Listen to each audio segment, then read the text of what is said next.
The galaxy is burning. Brother fights brother, and treason splits the Imperium of Man. This is the Age of Darkness.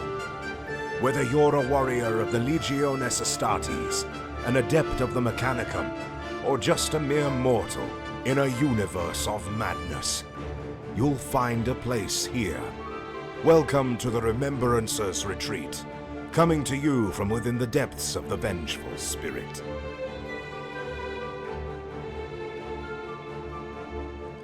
Hello and welcome to the Remembrancer's Retreat, a Warhammer Horus Heresy 30K podcast. My name is Jesse. I'm here today with Austin and Steven. How are you guys doing tonight? Doing good. I found a model whose hand has been put on backwards, and I'm upset about it. It's only a rat. Nobody cares. Yeah. Doing a little scavening. This is a 30K podcast, not Yes. an Age of Sigmar podcast. You know that I have to take apart these rats to build my militia for 30K, so they are a 30K project. You want the bases or not? Yes. So this week, we really don't have anything planned, but there hasn't been too much heresy news on the Warhammer community site or anything really going on right now. Except for Apocalypse. But that's not heresy. But yeah, you're right. Apocalypse is coming out. And Austin, what do you think of it? I heard a lot about it. Seems to stem from Epic rules. So I'm not going to lie. This whole week I've been out for training and have not really been able to keep up with everything that Warhammer community has been putting out about it. But I have read a few things. And it's not Epic, the latest version of Epic. Like the one that I've been proselytizing to all of you guys for years. Sure. And getting our listeners. It's not the NetEA Epic. However, it does bear some similarities to earlier versions of Epic. And, you know, because of that, it kind of relates to modern Epic, if you will. Seems really cool for those of you that don't know what's going on with it. Sorry. It's divided into phases. The most interesting thing is that there's a specific damage phase. Well, and there's alternating activations as well. Yeah. So what'll happen is you'll issue orders, much like Titanicus or the old Epic. A lot of specialist games with a lot of orders. Yeah, a lot of the specialist games have orders, Battlefleet Gothic. Sure. Then you'll have alternating activations, and it looks like you're buying units not in squad size, but in detachments. So for those of you that don't play 7th or 8th edition, or 8th edition 40K is what we're on now? Currently 8th. Yeah, so for those of you that didn't play 8th and didn't play 7th 40K, a detachment is essentially, 2 troops in HQ or 3 heavy supports and a character, some semi-fluffy gathering of units. It's like a combined arms attachment in one unit. Yeah. And they'll all activate and move and shoot at the same time, but instead of killing people, you apply blast markers to the unit. And then in the damage phase, the unit will roll saves. Right. And they've put a lot of stats on a D12. I saw those D12s out there. Yeah. So like the Primaris, which is the only stat line I've seen, a squad of 5 has like 2 wounds and only 1 shot.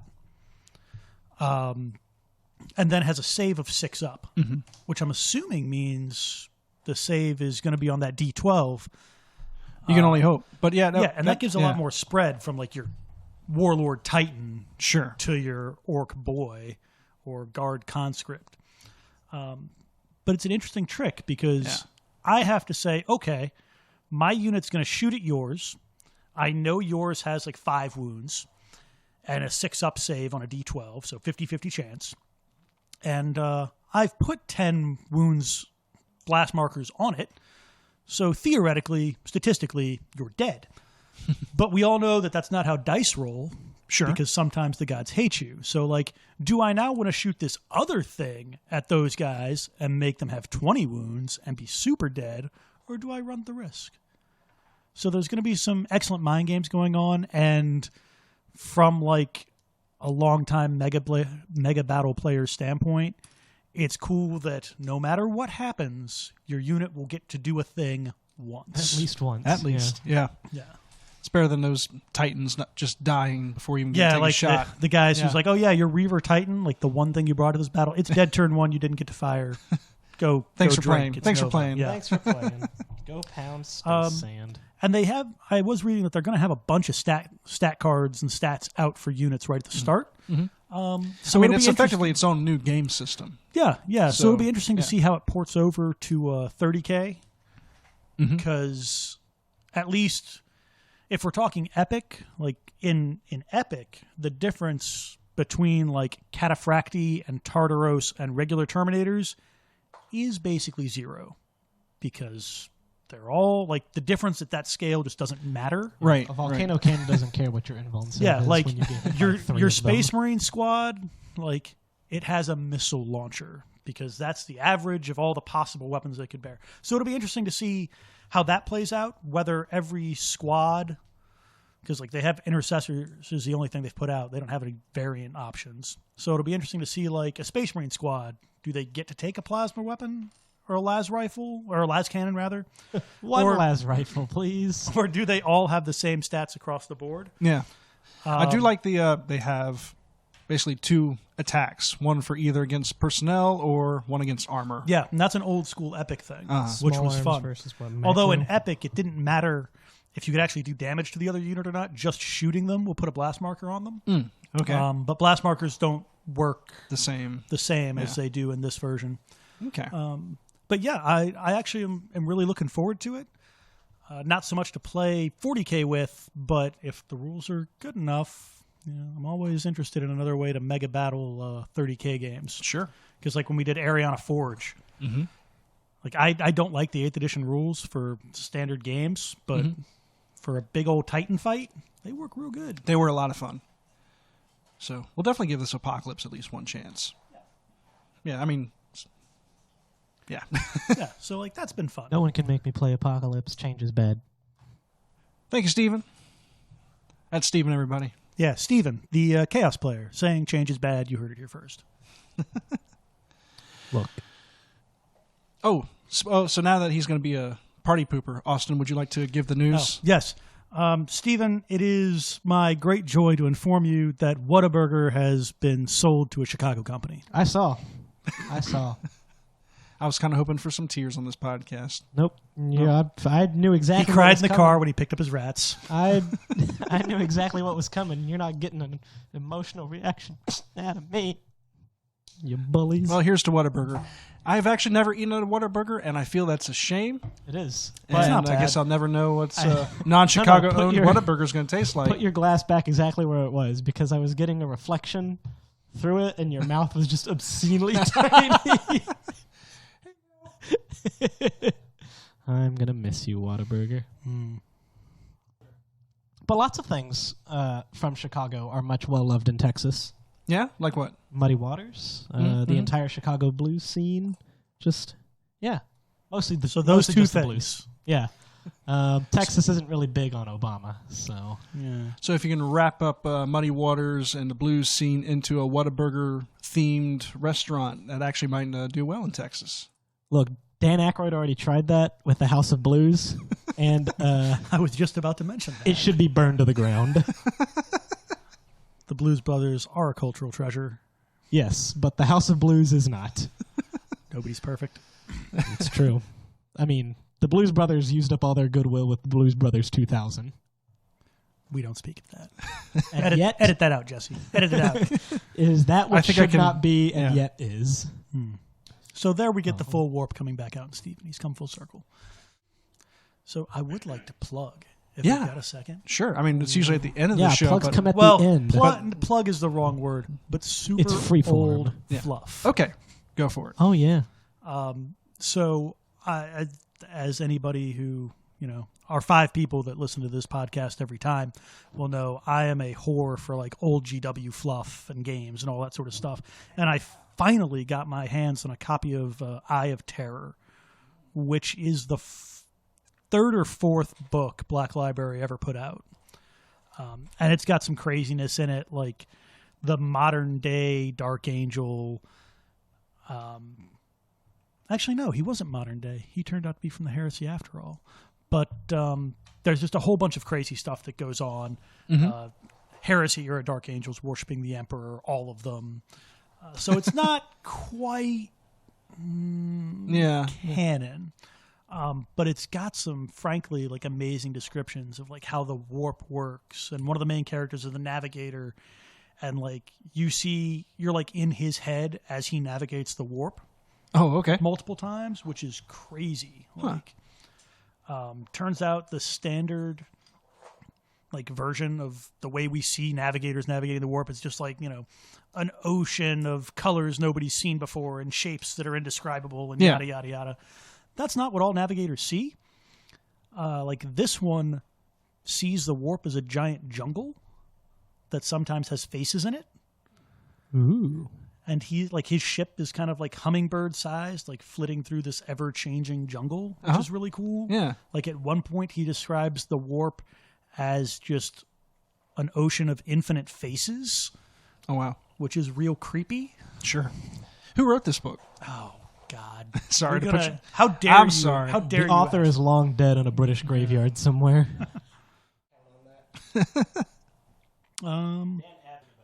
Barrington J. Bailey. Boy, is that that's a British name, though. Right? So again, who knows how like canonical this is looking back on it by like 30 years. Oh God. No, it was only 1999. Oh. Yeah. So not too further away than I'd like 1999 to be, but right. Aww. But it's got some fantastic stuff. It talks about like one of the kind of minor characters is a Dark Angel that was a traitor and is like in the eye, and another one is a Dark Angel. Don't you say it, Stephen. Anyway, yeah, continue. Who ostensibly is loyal. Sure. As all Dark Angels are. And it actually has some Heresy era stuff in it. So really, the loyal Dark Angel is from the Heresy. And what happens is he's fighting on this moon that the World Eaters, it's not entirely clear. They either control or are like defending. But it's a moon in the middle of space, no solar system, no nothing. And it was an Imperial like listening outpost and kind of warp buoy sort of thing. So the Dark Angels attack it to destroy everything and fire a little too aggressively and blow up the moon, which wipes out everything. Like the battleship, the whole fleet, both sides, except for this one Dark Angel who is like ejected into space as part of all of this. As Rocket Man plays in the background. Yeah, and that's literally what happens. He like his Susam membrane goes off, his suit powers down to 0, and he just sort of floats away. And then 10,000 years later, wakes up because he's hit this planet in the Eye of Terror. And because it's the Eye of Terror, he wakes up within like walking distance of this other Dark Angel's like little chaos realm. And the other Dark Angel goes up to him and is like, "Hey, bro, it's been 200 years and the Emperor is dead. This is the way the world is now, man. Brave new universe." Damn. There are no rules, but also there's nothing but rules. Yeah, like this planet is a rose. It orbits a star that looks like a rose in a cluster of stars that looks like a rose, and shit's weird. Beginning to think maybe you got a little thing for roses there, buddy. Yes. No, he's like renting from a Zinch demon who has a thing for roses, apparently. But, come on, man, I need souls. My landlord's going to throw me out at the end of the month. That's exactly what happens. They get attacked. They get attacked, like the whole cluster by Khornate troops. And that's like the thought that goes through his head. He's like, well, I'll fight these guys. They're kind of close to my like one petal of the planet that I control. And it's like paying rent. But it's got a ton of great fluff, and a lot of it, because it is kind of that era of like right before, around when they started moving away from the Rogue Trader stuff to like modern 40K. Well, back when traders were still in chapters. Yeah, like pre, 8th edition shenanigan stuff. But when would you say the lore got kind of solidified? like honestly, right around here. Where are we at right now? 2019? Or No, you're talking about I'm sorry, the book. So like, Gotcha, like gotcha, early 2000s is probably when they finally did the like, we're gonna firmly move away from take the last 12, 15 years of stuff and try to retcon it so much, but be like, yeah, those are like a lot of that's not true. Like it gets talked about, but it's kind of the myth. It's like myth. It's the myth. Yeah. yeah. Rogue Trader, Or when it first came Star out. Wars Legends. Yeah. Rip. No, not Star Wars Legends. Wedge Antilles forever. Anyway. But yeah, it kind of makes, hey, all that Rogue Trader stuff, that's gonna be the myths of way back, and then this is 40K. And This is stuff you can. back to. Yeah, this is stuff you can look back on with nostalgic eyes and appreciate, but that's not how it is. And now though, you look at the Horus Heresy fluff, and there is a ton of things in it that harken back to that Rogue Trader era fluff. So now I'm going to have to go look at these Dark Angels characters now. And Do you remember when the Dark Angels book comes out? Did you catch the name of the Dark Angel? Oh God, his name starts with an A. Asriel. No. I keep thinking in my head, like when I just am Astalan? glancing through it. No, Okay. Of it's course not loyal. Abaddon, but it's like A and a B in there, and the Trader Marine is a captain, Okay. and the like loyalist that wakes up and is like, oh shit, is a sergeant. God, and there's not going to be like a review or anything. Well, about it. veteran sergeant now. Well, no doubt. Anyway, But yeah, while so you it's look for that, yeah. it's a lot of fun. And I encourage people to go back and like dig out that Rogue Trader that you have sitting in the back, or like a really old GW book. Yeah, It's if fun you're to- ever in your local game stores and they have bookshelves, and they're selling old used books. Or like used bookstores. Yeah, if you can find anything with the old Black Library emblem on the spine, buy it, because chances are it's like $3, and it's a ton of old fluff. Yeah. And it's really cool. Old fun fluff. Yep. And it's fun to read through the black books and be like, hey, I remember that guy. He's gonna make it. Nice. Yeah, I was actually looking through my Index Chaotica a couple days ago, and one of the very first images of a Khorne Berserker is the guy. He's standing there on like a field of skulls. He's got his chainsword in one hand and his power fist is clenched in the other, and like he's got little flames and stuff coming out of his eyes. There's a quote underneath it, and it's attributed to Kargos Bloodspitter, Nice. which anyone who's read Betrayer knows is just some dude running around in the World Eaters Legion. An apothecary, right? Yes. Or he's the Destroyer. No, Skane is the Destroyer. So yeah, Kargos is an apothecary. He actually predates Karn. Go figure. That's pretty cool. So, listeners, one of the exciting additions to our new podcast is that we now have a voicemail box. So if you are interested, 1-929-HERESY-1, and you'll be sent to our voicemail, and you can leave a question, give out a shout out, and more likely than not, we will play it on the air. And we actually have a voicemail right here. I don't know who this is from, but let me check this out real quick. Hey, it's me, Laz Rifle Gary. Ah, Jesus Christ. This guy again. Hey, I'm just calling to let you know that my legs are doing fine. Ah, damn it. They were able to medically reattach them with some Band-Aids and some Band-Aids? jazz.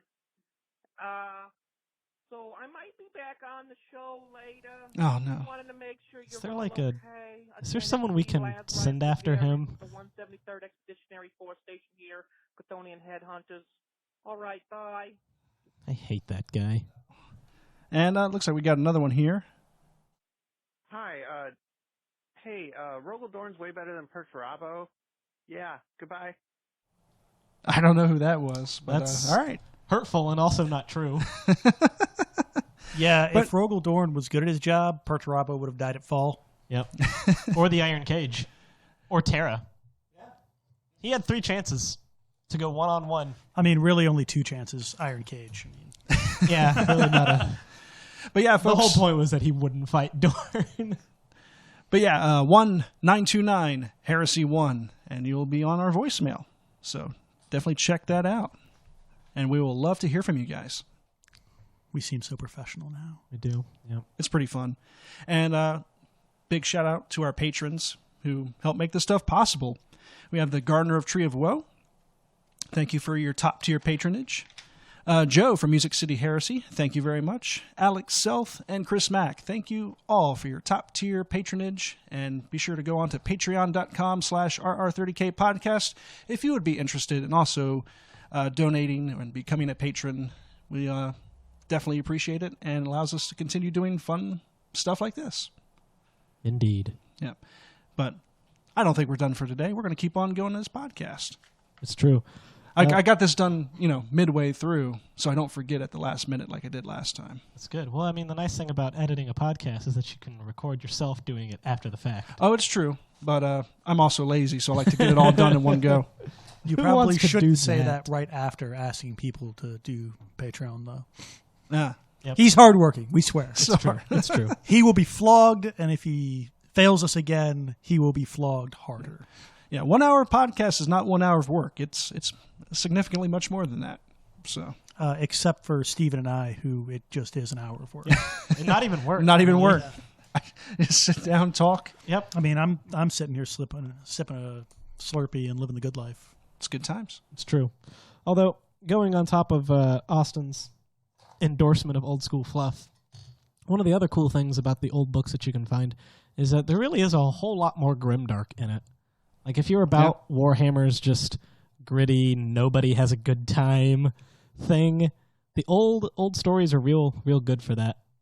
I'm going through a collection called Planet Kill, and it's just all like apocalypse style, or at least I thought it was going to be apocalypse style short stories, because the cover is, I think, directly taken from the Apocalypse rulebook cover. Yeah, that first Apocalypse rulebook cover. Yep. Yeah. Orcs, Baneblades, Titans, the works.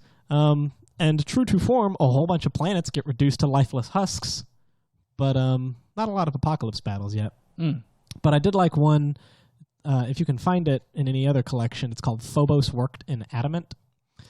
And the whole premise is this Magos knows that the planet killer is coming to blow up his planet. Mm-hmm. And he's convinced the ruling Magos Synod that he can build a shield to protect the planet from Abaddon. Yeah. Yeah. And he gets it built, and a lot of people are like, that looks like some tech heresy. And he's like, no, it's perfectly fine, I promise. But it doesn't work when he tries to turn it on. Like, nothing happens. Ooh. And there's a brief altercation, and somebody dies, like, gets impaled on the machine's, like, bits, and the power level spikes up, like, a fraction of a %. Oh, no. And the Magos is like, I understand. That's what was missing. Some portion of life energy is what this machine needs. So he starts just pulling as many people as he can. First, he pulls like rioters that get condemned to servitor. And he's like, no, stick him in the machine. And that's so fucking brutal. He gets more and more as his results pick up. The Synod gives him more and more authority over the planet. And, well, I'm not going to tell you what happens at the end, but there's a bunch of dead people. Yeah, I could guess. Yeah. Yeah. Yep. Wow. That's the good old days. Mm-hmm. Man.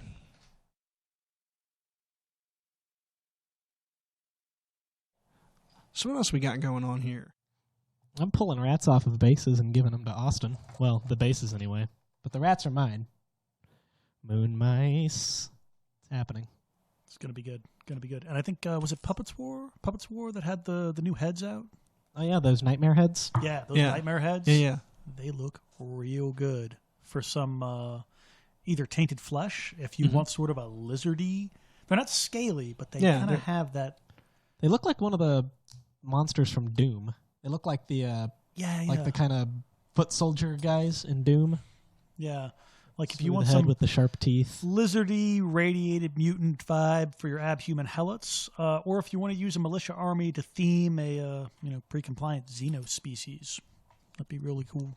Is there such a thing as a compliant xenospecies? There are millions of them. It's called extinction. Oh. Touche. You can't be uncompliant if you're dead. That's true. Can't break the rules if you're dead. Yeah, right? Like those fucking giant lizards the 63rd Expedition destroyed. Kayla kids. Their planet, compliant. That's true. There are Population of Kayla kids, 0. There are no deviant xenos on that planet anymore. Yeah. I wish we'd... I mean, it's late in the heresy now, so we're not gonna. But I wish they'd touched a little more on the alien species that were thrown out and overrun, especially at the early heresy. Like they talk about, like, there are planets in the solar system that are run by aliens. Like, who the hell were those guys? Like, they don't seem like they're not orcs. They're dead now. That's what they are. Yeah, but I want to know who they were. Like, That's not important. Were they dicking around on Terra during the Age of Darkness? You know, like Mars was sending expeditions to Terra for stuff. Like, is there crazy old Xeno shit on Terra? It's amazing how many things during the Age of Darkness could survive ridiculous amounts of radiation. I mean, it was the Age of Darkness. That was like a standard requirement. Must be at least this radio sensitive to survive. Yeah. Or just lots of lead plating. Yeah. Just buckets of rat away. Hotkey that. Radiation, not too good, not too bad. I still haven't seen that show. God damn it. I need to work. I saw the first episode of Chernobyl. Yeah. And it's pretty good. So now that we've completely at random gotten onto the subject of Chernobyl, Sure. if you want inspiration for doing like any sort of like anything to do with the heresy or 40K, that's a really good show to watch because there's some like the political things going on is 100% like Imperium of Mankind. Like Soviet Russia was Imperium of Mankind like 0.01. My favorite, I enjoy watching it as an industrial radiographer because there's a point where someone bursts into the control room and he's figuring out how much radiation they're taking in there. He goes, "We're at 5 MR." And the guy says, "That's not great, but it's not terrible." And I'm like, "Oh no, that's terrible. Y'all are dead." There's guys walking around without dosimeter. Someone's talking about there's a dosimeter, but it's like locked in a cabinet somewhere. Oh, jeez. Like, you got to be kidding me. There's a nuclear power plant, and none of y'all are walking around with dosimetry. Dosimeters are expensive. Yeah. And we'll say, so, depending on where you're at in a nuclear power station, like there are protected areas for radiation, and then there's like your Not general when a area. reactor explodes? Yeah. So when a reactor explodes, that's when things get, change up. Yeah. But typically you're not necessarily wearing a standard... I'm not getting into this right now. Yeah, for our listeners, getting into this right now. For our listeners who don't know, personal dosimetry is little bits and bobs that you wear on your person to make sure that you're not getting dosed with a whole bunch of radiation. And nobody in the Chernobyl power plant has it. That's a mistake. Yeah, it just hit me how like well versed this podcast is in like things other nuclear than shit. Yeah, we might not be able to release this episode. No, we'll be fine. It'll be fine. It's fine. Yeah. Just put one long sensor beep going Yeah. halfway through. Yeah, although this has me thinking now for a topic of discussion. So we've hit Chernobyl, we've hit old fluff. What other things, like when you're planning on an army, building an army, want to get into that 30K, heresy vibe, are you like watching, listening to? Filk. Yeah, I said listening to and knew the answer there. Yep. I'm halfway tempted just to start playing in the background. We did that at Nova, didn't we? We played Signe Mallory. We did. Yeah, we did. I don't think anyone heard or listened. That's because we couldn't figure out how to set it up to the main speakers. Yeah. Well, we finally figured it out. We'll get it next time. Yeah. We will. Nova Open, Richmond 30K, Filk Fun Time, Baby Time Frolic But Hour. it's like, God, what's know, that if movie with Alan Grant from Jurassic Park? Event Horizon? Yeah. Oh yeah, I've heard that's a pretty good. If you have ever thought in your mind, I wonder what it was like when mankind discovered the warp. Oh boy. That movie is that thing. Apparently, either the writers or the producers won were like fans of 40K, and that's literally what the movie is about. It's this guy figured out how to go faster than the speed of light, but the ship came back, and everyone on it, like nobody's responding. Go figure out what's happening, guy and guy's friends. Oops. They're not dead, but they're not happy. They're not dead, but they wish they were. It's real creepy. I like what's happening? No, it's fine. Continue on. Oh, okay. All right. Oh, background noise. I like reading like actual old mythology. Yeah, somebody should do a remix of this for Latara Saren. Yeah. I'm just saying. It's surprisingly easy. I know it is, discovered. and somebody needs to do it.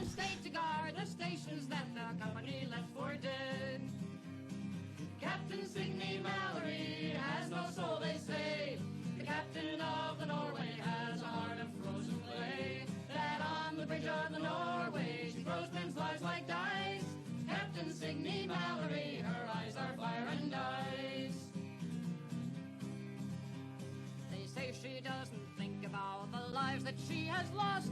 They say when Norway goes to fight, she doesn't. But I like to read old mythology, particularly when I'm doing word-bearer stuff. I like looking at old military history. My Night Lord's army is named after. No one would ever know this except now. Is named after a famous World War II penal battalion because they're all red-handed. So, I'm not going to say which one because there's a lot of them, and maybe it'll make someone go read about penal battalions and they'll learn something Russian cool. one or German one? The Russian one, simply on the principle that it seemed like naming a regiment in a game after Nazis was kind of in poor taste. That's fair. Except for that one poor Korean bastard and his buddy. Yeah. For reference, though, that's the 666th Battalion of the Wehrmacht is a penal battalion. I'm not sure if the number was chosen on purpose or if it was... They were all occultists. It was chosen on purpose. That's Yeah. true. All occultists.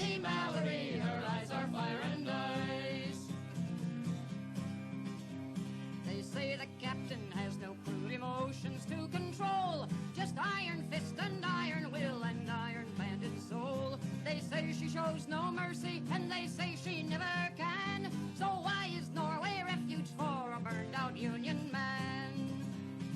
Captain Signe Mallory has no soul, they say. The captain of the Norway has a heart of frozen clay. That on the bridge Yeah, you're going to have to turn that off because I'm just going to stop talking. Yeah, This will turn into like an hour of Filk. It's just silence. Yeah, it's the Richmond 30K Filk Power Hour with your DJ Power Fist. Leslie Fish, don't sue us. We love your music. We love you. Yes. And if we knew how to contact you, we would. We would, yeah. She's off the But grid we somewhere. don't. So We you have can't. our number. It's true. Please leave a voicemail. Even if it's just stop, you fucking morons. Man, there was something else vaguely heresy related. I know you listen to old Irish folk music when you get ready to play militia. I do. I do have a standard militia. Rising of the Moon is one of your songs. Rising of the I know Moon. this for a fact, and I know it because the line is "Death to every foe and traitor, forward strike the marching tune." And it is. And it's a fantastic song. That is pretty About badass. people that also were horrifically massacred. But they died for what they believed in, Yep. fighting for them hearths and altars. Yep. It's not working out for you. I like that. I like The Last Stand by Sabaton. That's also a solidly like mortals in a space marine world. Yep. I will not be playing that on this podcast. No, probably not. We probably Yeah. will get sued. It's fine. We're not going to get sued for But playing I'm- Filk. It's probably public domain by now. No, I'm talking about Sabaton. Yeah, Sabaton though. That's They're Yeah. yeah. Well, they're- absolutely. They're doing things. Yeah. They're not they're going to sue us. They'll just come and huge shoot things. us with their tank. with their tank. Fully operational tank coming up the stairs into the apartment. Don't know how they got it across the ocean, but here they are. Boat, probably. Yeah. Same way they get most tanks across the ocean. True. They don't bring the tank over to America. Probably because it's fucking expensive. Probably. Yeah. There's got to be some sort of like... We have not. It's the Richmond 30K Variety Hour. This is what happens when we don't have a script. Yeah, and this is a Or lot of fun. not though. a script. A plan, show notes? a Yeah, structure. show notes. That's Show the notes. that's the important word for it. None of this has been scripted. Everything you heard is completely off the cuff. We apologize. For any of you that couldn't figure that out already. Yep. No, I imagine Steven's there's just probably got this piles against tanks in public. Actually, they're not. Oh, well, that's good. You are allowed to own a tank in the United States as long as it doesn't have working main, and the coaxial has to be semi-auto. Or semi-auto. A fully automatic, unless you've grandfathered it in. But I don't think there are any privately owned tanks that But you can still just drive the crushing weight of a tank around willy-nilly. You can buy one. You can buy a T-32 for like some dumb amount of money, like $40,000, like not a whole lot. Which, incidentally, is probably around its cost when it first came off the line. So this would be a great opportunity to also mention again, please, if you're interested, support our Patreon, and we may be just bringing a tank. We will bring a T-34 to Nova. Riding in style.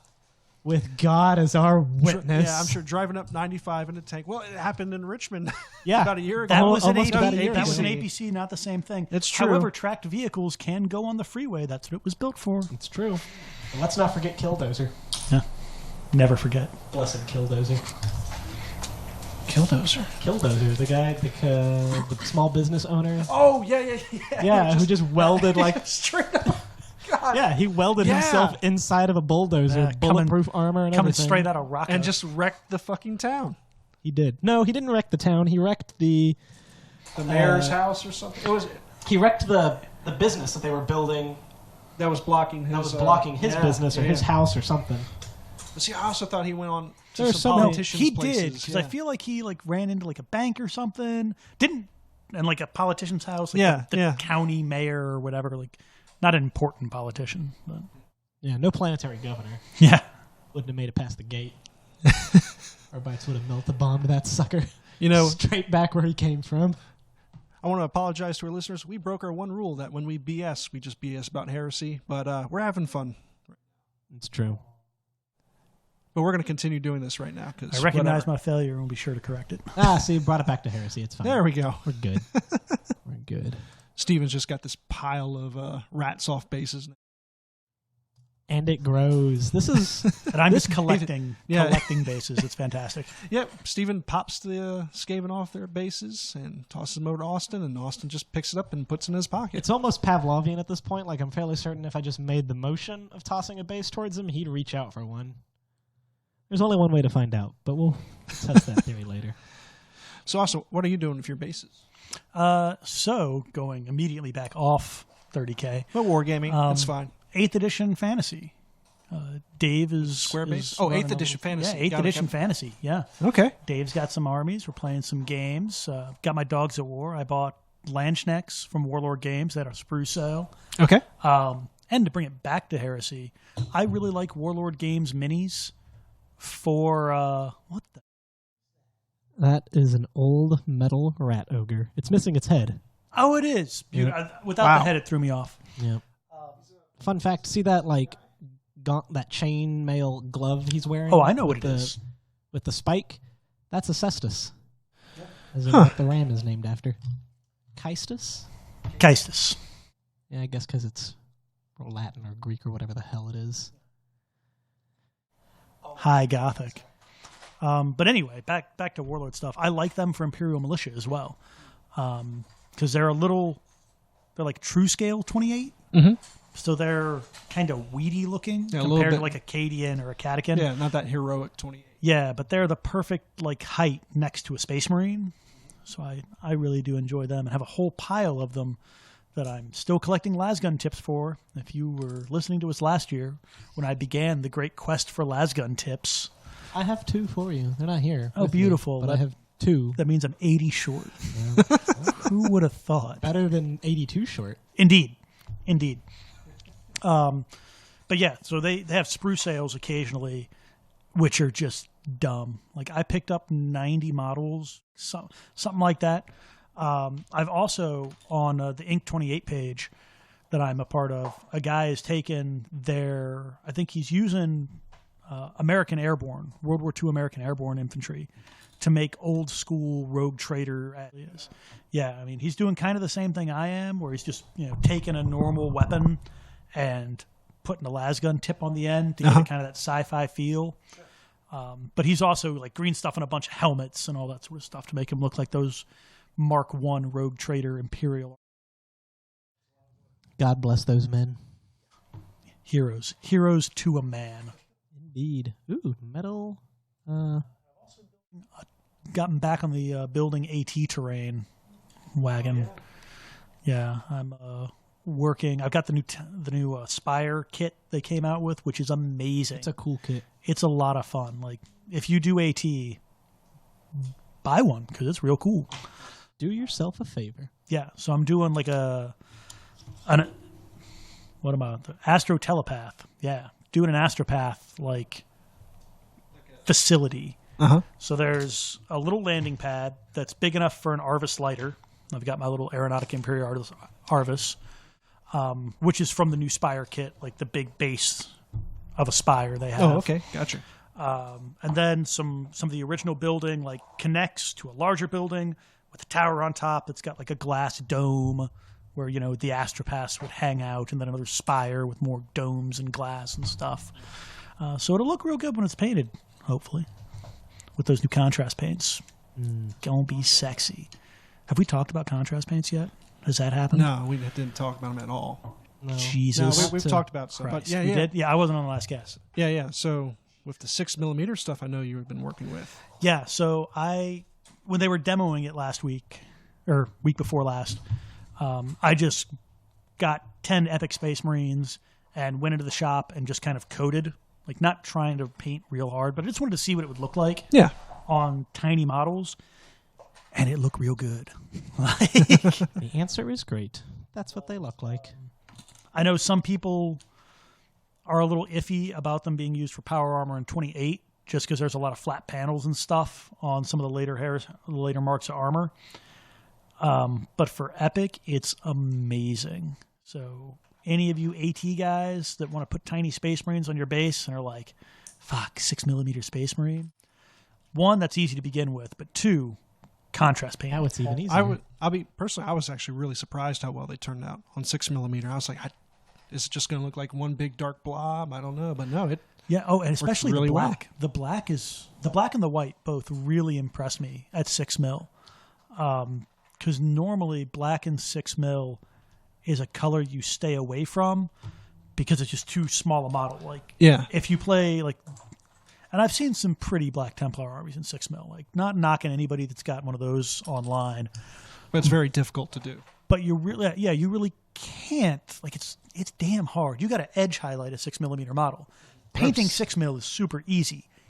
Edge highlighting 6mm, not so much. Is not a good, fun, or easy time. But yeah, like I painted the one guy in black, and then like. That worked out so well that I was like, all right, well, let me do his shoulder pads and do those white and see how dumb that is. Also really good. Who would have thought you could have a white contrast paint? What a time to be alive. What a time. And now I'm like, man, I've got all these spare Epic Marines. I could do a Black Templar army. That's not hard. Yeah, I'm liking it for that. And I'm going to start doing some of my terrain using the contrast paints as well. And hopefully that'll work real nice. I've done... Totally off topic, 6mm Napoleonics. I've done a couple of stands of those. Again, just kind of testing out the way the colors work, and it's real good. For the Titans themselves in Titanicus, it's not a pot of instant win, just because you have to be good enough to make sure everything flows nicely on those big flat panels. Sure. But I think it'll be a worthy addition to everything else that's going on. You use them yet, Steve?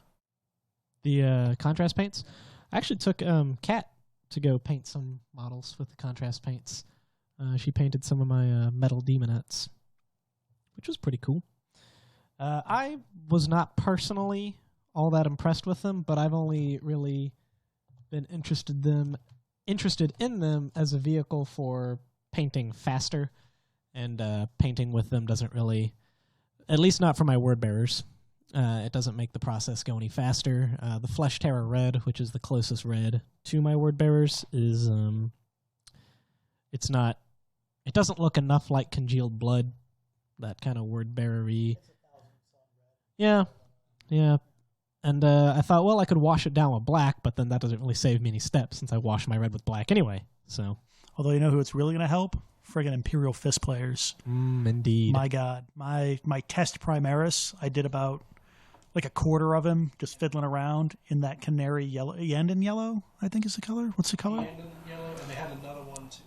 I can't remember. I think Yandon is like the obnoxiously bright one. Damn.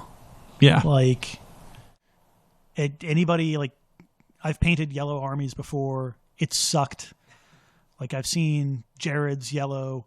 It's amazing, and it's like a 12-step process. This is one. I've painted his yellow. It is indeed a 12-step process. Yeah, like, this is one step, and it's real hard to screw it up once you've had, like, 30 seconds practice. Yeah, playing with some of the contrast paints, the pigmentation is so strong that once you, like, rinse your brush out, it turns whatever water you have basically into Kool-Aid. It's pretty fun to look at. But yeah, haven't gone fully into it. I want to try painting my Titanicus stuff with it, just to see how it goes. There's some certain big flat panels, and I'm not the best at highlighting around edging and things like that. I know with the contrast, you also got to be careful about over-painting some things. Like, you really got to be accurate with your painting. Yeah. I mean, they sell, along with the like spray paints to prime them with.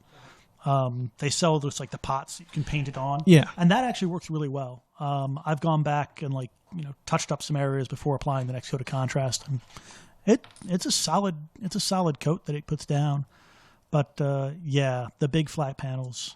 Although having seen like some of those greens, and again, listeners, I apologize, I forget what green it is, but my Titanicus is silver, and then I apply 3 different green washes to it to get a really beautiful, like, emerald sort of color.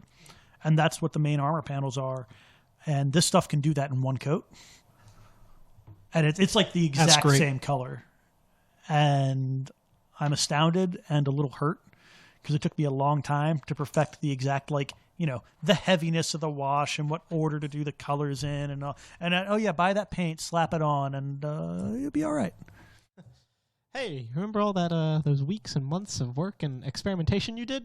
Here it is in the bottle. 5 minutes. This 12-year-old on his second model, he can do that now. It's fine. It's fine. Anything to fight the gray tide. And amen. Yes. Amen. Which, thank God, at least at like Nova and our 30K events, isn't really a thing. Nope. I was thinking about the other day. Thinking about that. Every time, I can't remember the last time we played a game with unpainted models. I actually played a game with unpainted models for the first time in years. My Dogs of War army just like really wanted to see how it worked. Sure. I was excited. Yeah. It performed abysmally. Naturally, because it was unpainted, and the army it was playing was beautiful. It'll do it every time. But it was a little disconcerting to move around so much. Yeah. Felt a little icky afterwards. Yeah. Like, I've never really played with all gray armies. Like, I've played with unpainted models. It's like, I got my new unit and doing it. Yeah. Less so now that I moved out here and mostly do 30K and just have standards. Well, just the peer pressure gets to you in the end. Sure. I still maintain that LA had a better group of painters. Look, I had 2 art professors and a guy with multiple crystal brushes. Like, I'm sorry. I mean, like, it just sounds I'm sorry. to me like you're throwing down some sort of gauntlet. Oh no. Actually, so my buddy Josh, we got Oscar and Mike flex. No, and they're damn good. Like, they're on that level. But that, like, half the painters in LA were doing that because they're all fucking art majors that are moving to LA to like make something of themselves. But anyway, no, my buddy Josh, and like this is something that I said, right? That Virginia was better gamers, like tactically were way better. But LA had better painters. And like I'd never finished a tournament under 3rd in any tournament I went to in LA, which like here I'm kind of good, but middle of the road when I do tournaments at best. And my buddy Josh, I think I've been out here about a year and a half. And he came out to visit and there was a 40K tournament going on. So he was like, yeah, I'll bring my Vostroyans and like I'll play some 40K. I'm like, Josh, you're going to get your shit pushed in. You're going to win best painted, but you're going to get your shit pushed in. And he's like, no, I'll do okay. Like this army does okay. And like dead last. Dead last at Battlegrounds. Won best painted by a wide margin. As was foretold. But dead last. And, it amused me to no end. But it's interesting how like you go to different places. Even like technically we're all like one big like 30K or 40K community. And just to see like what groups sort of specialize in, I guess. Yeah. Like each culture kind of has... Yeah, like everybody's got their own thing that they're good at. Hopefully. There could be people that are just bad at everything. I haven't met them. I have. Well, we haven't found the ones that are great at everything either. So no. I mean, Robbie is pretty much great at everything. True, but he's not the whole He group. is but one man. He excels at everything he touches. I'm running out of Skaven that are on slotted bases. Yep. Nah. Let's tell you. Can't win everything.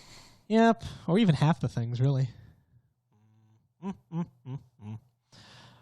But I discovered that the Plague Wind Mortar is not in Age of Sigmar. I'm a little upset about that because the Plague Wind Mortar is my second favorite weapons team. It better be after the Rattling Gun. It is, of course, after the Rattling Gun. All right. Making sure. For the Great Horned Rat gave us multitudes of gifts, but chief among them is the Rattling Gun. For nothing is more hilarious than rats mowing down heavily armored troops, and then each other, and then exploding. From your lips to his furry ears. Indeed. And well, with that, we got any final plugs? Coming up about an hour. For plugs, I have nothing except Battlegrounds for anybody who's like, within an hour of Richmond. It's going to start doing Titanicus nights, I hear. I think it's going to be Thursdays, so if you're 3 hours away, that's probably not the day for you. Unless you got Fridays off. Unless you have Fridays off. Come on down. But Haskin will put you up in his house. I mean, I got a spare bedroom. See? There you go. You heard it. But you're not allowed to be there because I don't know any of you. Maybe after Nova. And there should be some Titanicus events coming up here soon before Nova. Get some practice in. Yep. Austin and I have both been planning AT events separately, of course, and then only to discover that the other one was doing something. It's like that Spider-Man meme where you both pointed at each other. Yeah, like we were hanging out at Dave's, and he was like, if we're gonna have a Titanicus event? And I was like, oh yeah, I was thinking about maybe doing one, here in a bit. And Steve's like, oh, I've like been thinking about rules and all for like a Titanicus event. And like, oh yeah, I've already got all the rules written down. What do you mean you've written rules already? What do you mean you've written rules already? Shenanigans. All right, Battlegrounds, Midlothian, Virginia. Check it out. Thursday nights, Titanicus. More details to follow. I don't think it's going to be every Thursday. I think it's going to be... like 1 or 2 a month, but it'll be like on their calendar. They're also a place that randomly picked up a pile of Black Library books from Oh yeah, that's where I got a whole bunch of old ones. Yeah, that's where I picked up Eye of Terror. Yep. But they still got multiple copies of like awesome like Double Eagle, Titanicus. Yeah, if you want the Gaunt's Ghost omnibuses, and you should because they are amazing, they're there. You can get them. Multiple copies of multiple books. Do it. And that's my plug, the Gaunt's Ghost books. There you go. If you haven't read them yet, you're dead to me. And if you have read them, why don't you own a militia army? Also a good question. Do you want to live forever? Well, again, folks, thank you so much for joining us tonight. Be sure to follow us on Facebook, Twitter, Instagram at RR30K Podcast. Shoot us some likes. Oh, I forgot. We are currently having a online grudge match at the moment. And let me see here. Currently,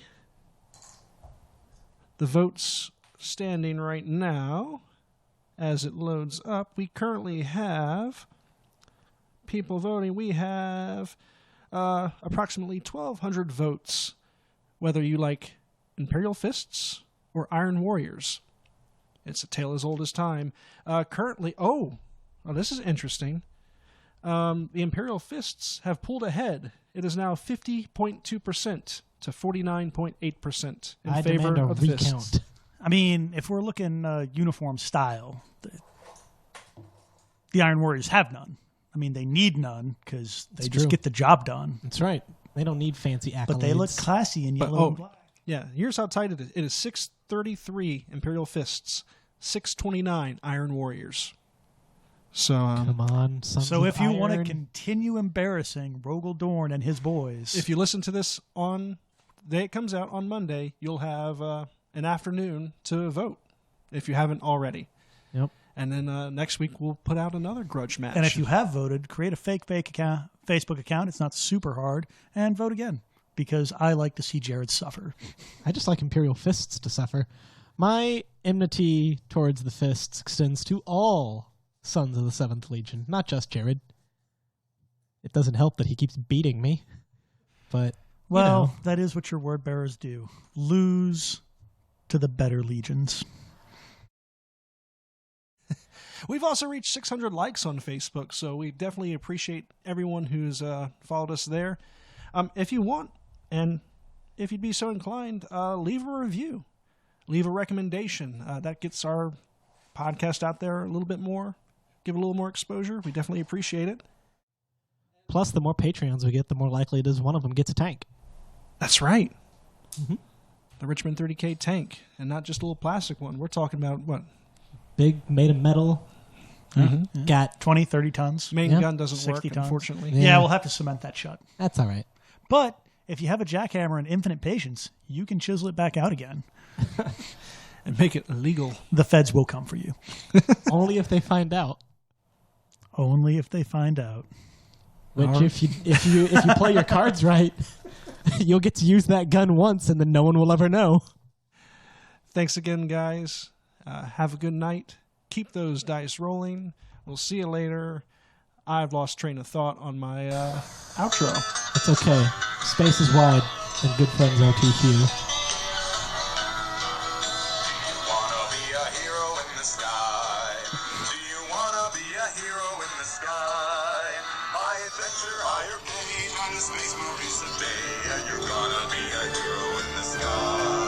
Don't sue us!